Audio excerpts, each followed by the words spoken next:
I never imagined that after 4 years of college, my first job would be as a caregiver. Life has an odd way of nudging you in directions you didn't see coming. Or maybe you avoided seeing. For one reason or another. But there I was. 23. A fresh graduate with a social sciences degree. Unsure what to do next. My friends from school seemed to have life mapped out: internships, career tracks, city apartments. I felt like a balloon drifting without a tether. Caught in currents I didn't choose. The job found me before I even had a chance to turn it down. A friend from a part-time job mentioned a family looking for someone to care for an elderly relative. Mr. Porter. It would be temporary, they said, until they could arrange a more permanent situation. They figured he might not have long. So maybe it would only be a few months. The pay wasn't great, but it was a steady income. My first day. I walked into Mr. Porter's home. A quiet, dimly lit place with the smell of age and dust lingering in the air. He lived in a small house that had probably been untouched for decades. His world seemed frozen in a time I couldn't relate to: vintage furniture, muted colors, a single, framed black and white photo of a woman by his bedside. Mr. Porter was a man of few words. The first time I met him, he barely looked at me. His thin, frail frame seemed swallowed by the chair he sat in. His eyes distant. He acknowledged me with a slight nod but offered no further conversation. I remember the awkward silence as I tried to make small talk, asking about his day, the weather, anything to fill the quiet. He'd simply stare ahead, saying nothing, lost in some private world I couldn't see. At first, the job felt like a mistake. Every task was routine: helping him in and out of bed, preparing his meals, managing his medications. I couldn't shake the feeling that I wasn't doing anything meaningful, that he was a stranger I'd never really understand. His silence made him seem like a closed book, his life reduced to routine and solitude. But then, on a quiet Tuesday afternoon, I stumbled upon a box in the living room while dusting. Inside were old photographs, letters, and postcards. One photograph caught my eye: a young man in a military uniform, standing tall, looking strong, his eyes filled with purpose. I didn't recognize him at first, but the longer I stared, the more I could see faint traces of Mr. Porter in that young man. That photograph marked the first of many small cracks in Mr. Porter's shell, an opening to a past he rarely spoke of. Curious and feeling a strange sense of duty to understand this man better, I decided to bring up the photograph during his next meal. Mr. Porter, I began, placing the photograph on the table. Is this you? His eyes flicked toward the photo, and for the first time, I saw a glimmer of recognition, a hint of emotion. He didn't answer right away, just looked at the photo in silence, as if the image had stirred something he'd long buried. Yes, he finally murmured, barely audible. A long time ago.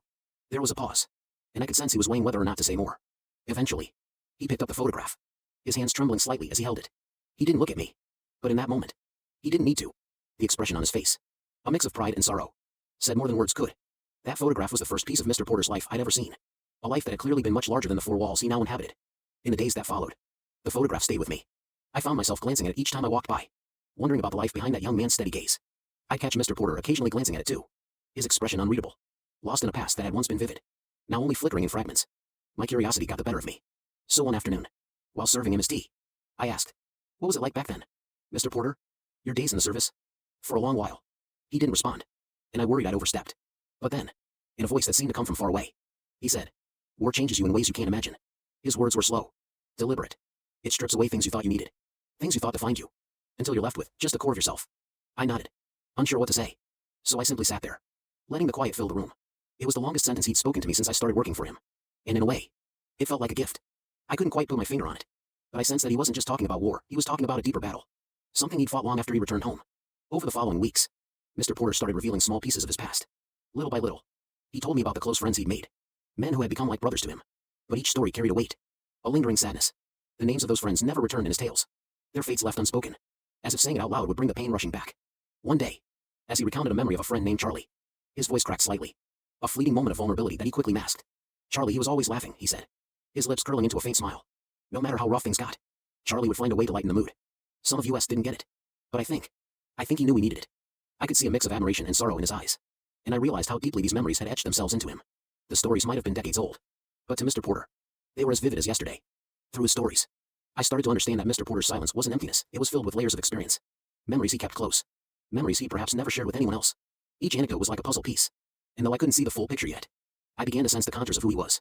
One chilly autumn afternoon, I decided to ask him about the woman in the framed photo on his bedside table. Her image had intrigued me since the first day I'd arrived, a young woman with a kind, gentle smile that seemed to radiate warmth even in black and white. She must have been someone dear to him. I'd often seen him look at the photo with a quiet reverence, as if it held the last threads connecting him to his old self. I wasn't sure how he'd react, so I broached the subject cautiously. "Mr. Porter, the woman in the photo by your bed. She looks lovely. Was she someone special to you?" For a long time, he didn't respond, his gaze fixed on the window, watching the leaves drift down outside. Just as I thought he wouldn't answer, he spoke, his voice barely a whisper. "Her name was Helen. She was my wife. My everything." There was a rawness in his voice, an ache that hadn't faded with time. "She was the kindest person I'd ever known," he continued, his words halting but filled with a warmth that felt like a faint ember glowing in the ashes. "Helen could find beauty in anything, the way she'd talk about flowers, the stars, even simple things like the rain." He gave a small, sad chuckle. "I used to think she was foolish for it, but I see now she had it right. It was clear Helen had been the light in his life, and her absence had cast a shadow that lingered still. I wondered how long he had carried that grief alone. How it must have felt to watch the world go on without her, while he remained here, suspended in a state of quiet, endless mourning. As he spoke of her, I could feel a heaviness settle in the room. But beneath it, there was something else, a warmth, a sense of gratitude that tempered the sadness. Helen wasn't just a memory to him, she was a presence. Someone whose love had outlasted time, whose influence still reached him even in his solitude. The days grew shorter as winter approached, and with it, I noticed Mr. Porter's health beginning to decline. His movement slowed. His voice grew weaker. And some days, he seemed distant, his mind drifting into foggy recollections that blurred the lines between past and present. One morning, as I was helping him into his chair, he looked at me with a strange expression, a glint of recognition mixed with confusion. "Charlie," he asked, his brow furrowing. "Is that you?" For a moment, I wasn't sure how to respond. I could see that he wasn't fully present, that his mind had taken him back to a time long before I'd entered his life. I gently shook my head. "No, Mr. Porter. It's me, Tom." But he didn't hear me. His eyes were clouded, his voice trembling as he spoke. "Charlie, I never got to say I was sorry." His words hung in the air, fragile, weighted with regret. We fought that day over nothing, and then he was gone. I didn't know the full story, but I could feel the depth of his sorrow, a grief that had lingered for years, unspoken and unresolved. I placed a hand on his shoulder, hoping that even if he couldn't see me, he could feel my presence, that it might bring him some small comfort. Eventually, he drifted back, blinking as if waking from a dream. When he realized what he'd said, he looked away, his face lined with shame. "I'm sorry, Tom," he murmured, his voice barely audible. "Sometimes it's hard to know what's real." I assured him it was all right, but I could see the toll these lapses were taking on him. Each time he returned to the present, he seemed more exhausted, as if the journey back from those memories was growing harder. Watching him struggle, I understood that caregiving wasn't just about tending to someone's physical needs. It was about being a witness to their life, bearing the weight of their memories, their regrets, their silent battles. Mr. Porter's life had been filled with love, loss, and mistakes he couldn't undo. But in his final days, he was letting me share those burdens with him.